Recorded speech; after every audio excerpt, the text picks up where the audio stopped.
ऐं बाज़ाब्ता तौर ते पोज़ीशन इहा अथव त ही भोतार जे बंगले जी कबदारी कंदे ऐं थी सघे थो इंशाअल्लाह ताला असां ईद खां पोइ हिन जे ख़िलाफ़ बाज़ाब्ता तौर ते जेका जिदोजहद आहे इहा अवाम लाइ कोटड़ी जे शहरनि जे लाइ आहे, कोटड़ी जे शहरनि जे सिहत जे लाइ आहे। मवाद आहे, इहो एतिरो मवाद आहे जो अॼु मजबूर आहे असां कोई कोर्ट में इहा शयूं हर ई कोर्ट में अदालत में पेश कंदासीं ऐं इंशाअल्लाह ताला असांजी जिदोजहद तव्हांजे साथ सां तव्हांजे सहकार सां रंग लाहींदी ऐं इंशाअल्लाह मेडिकल सुप्रीडेंट उहा चोरी बि हथ सां कराई ऐं उन चोरीअ जो भुग वठी ऐं वरी वापसि बि कराई। मुंहिंजो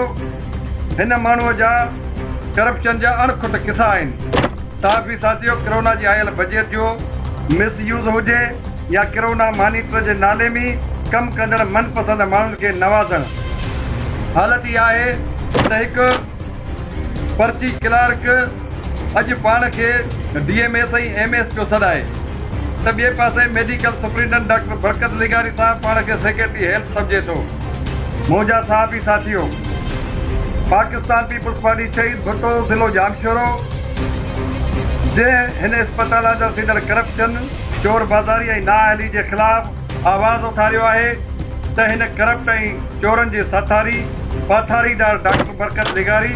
अवामी आवाज़ खे दॿाइण लाइ असांजे ख़िलाफ़ सेशन कोर्ट जामशोरो पहुची वियो आहे ऐं हीअ असांखे डिॼारण जी नाकाम जे ज़रिए हिन इलेक्ट्रॉनिक मीडिया जे ज़रिए कोटड़ी जे अवाम ऐं ज़िम्मेवार इदारनि ताईं हिन अस्पताल जे हालतुनि बाबति आगाही ॾियूं। साफ़ी साथियो, निहायती अफ़सोस सां चवणो थो पवे त असांजे शहर कोटड़ीअ जी हिन अस्पताल में हिन वक़्तु करप्शन, चोर बाज़ारी, अकरबा परवरी ऐं डॉक्टर जी लापरवाही आम थी वई आहे। मुंहिंजा प्यारा साफ़ी साथियो, जॾहिं खां हिन अस्पताल जो ही मौजूदा मेडिकल सुप्रीडेंट मिस्टर डॉक्टर बरकत लिगारी जेको हितां जो मशहूरु भोतार जी आशीर्वाद सां पोस्टिंग कराए वेठो आहे ऐं हिन अस्पताल जे अच्छे कारे जो मालिक बणियो वेठो आहे ऐं हिक ई वक़्तु पंहिंजो पाण खे ही माण्हू ऑफिसर बि सॾाए थो, मज़हबी अॻवान ऐं बिरादरी जो पाण खे वॾो बि चवराए थो ऐं उन सां गॾु ही पंहिंजो पाण खे ऑफिसरनि में वॾो ताक़तवर बि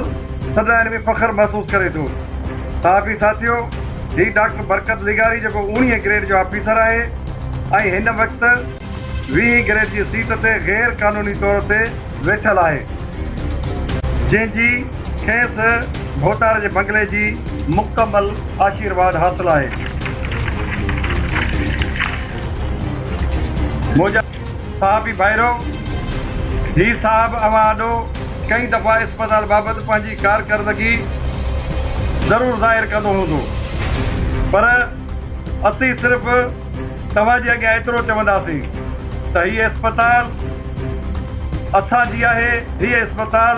अवां जी आहे, हीअ अस्पताल कोटड़ीअ जे शहरनि जी आहे ऐं हीअ अस्पताल असां सभिनी जी गॾियल मिल्कियत आहे।